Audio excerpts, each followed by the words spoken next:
In this video, we'll talk about China's agricultural inefficiency and how it compares to other countries. Despite being the world's second largest economy, China's agriculture industry lags. According to Michael Spencer of Deutsche Bank, South Korean farmers are 40 times more productive than their Chinese counterparts. One of the key reasons for this is that the Chinese government still owns all land. Farmland in China was collectivized under Mao, which meant that the community controlled property and resources rather than individuals. While post-Mao reformers attempted measures to increase productivity, a lack of financing and the inability to own and mortgage land have discouraged farmers from expanding their small-scale farming operations into more industrialized businesses. Furthermore, this is an eco-friendly and natural food growing method that harnesses the best attributes of aquaculture and hydroponics. Land grabs remain a problem in China, sparking major protests in places like Wuhan and Guangdong, and even leading to the removal of corrupt authorities from communities. Chinese farmers cannot own land. Instead, they can only lease it for a set time. Collectivization of agriculture in China began in the 1960s under Mao, and by 1962, nearly all farmland had been collected. The land was distributed to village collectives, and farmers were organized into communes to earn points. Despite these efforts, inefficiency in China's agricultural sector remains a major concern. Despite what propaganda posters claimed, agricultural productivity plummeted by 30% between 1959 and 1961, and 45 million people died due to the famine. Reformers in the post-Mao era reverted agriculture to a family-oriented management structure. Households were issued 15-year land contracts, but the land was still owned and distributed by a collective in the shape of a village administration. Until 1985, homeowners were granted output quotas but could keep any surplus or sell it to the government at a higher price. This change was significant, not only because responsibility was transferred to the home, but also because it meant greater pricing. Simultaneously, the price of fertilizers and other agricultural inputs climbed slowly, implying higher profitability for farmers. Farmers were eventually allowed to lease their land in 1988, but if they sought non-farm jobs, they risked losing their land. Village leaders reallocated land in major reallocations, in which all of the collective's land was leased to others. Farmers were discouraged from investing in land as a result of this. These developments significantly impacted China's farming business and food production, and the effects are still being felt today. Despite reformers' efforts, inefficiency in China's agricultural industry remains a major concern. Furthermore, talking about farming in China and the challenges that farmers face. As you may know,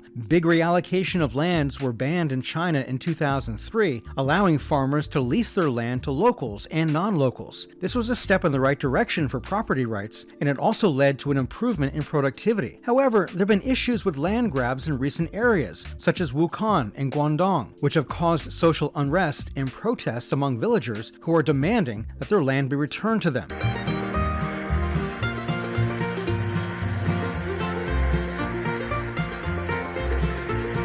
In 2006, China abolished its agricultural tax to ease the financial burden on farmers. Despite this, the land is still owned at the village level and cannot be mortgaged. This inability to mortgage land could be costly for China, as it deters farmers from growing their business from a smaller family-level operation to industrial farming. Furthermore, formal credit for farmers is limited. They mostly rely on informal credit by taking loans from family and friends. Chinese farm workers use formal credit to invest in their farms and informal credit for other expenses such as education, weddings, and funerals. All of these factors have made farming in China quite unproductive. South Korean farmers have less water and land, but are 40 times more productive than Chinese farmers. This is because Chinese farming is labor-intensive and far less mechanized than South Korean farming. There are about 266 million workers in the primary sector, including agriculture, forestry, and fishing. Workers in the primary sector make up 35% of all employment, down from 71% in 1978. As you can see, there are still many challenges facing Chinese farmers today. Still, hopefully with continued efforts to improve property rights and increase access to credit and mechanization, the productivity of Chinese farming will improve in the future. According to a report from Deutsche Bank, it's predicted that the agricultural workforce will account for less than 10% of China's total workforce in the future. This shift has been driven by labor migration from rural areas to urban centers, as China's economic growth has been concentrated in cities. However, for this trend to continue, output per farmer needs to more than double in the next 30 years. This means China needs to invest in modernizing and mechanizing its farms to increase productivity and efficiency. One example of this is the increase in the use of rice paddies, which are a more efficient way of farming rice than traditional methods. Farmers are also increasingly using mechanized equipment, such as tractors and combine harvesters, to increase their output. But it's not just about increasing productivity, it's also about improving the quality of life for farmers. By investing in modern technology and equipment, farmers can work more efficiently and have more free time to pursue other interests. You know, farmers, yeah, we're out,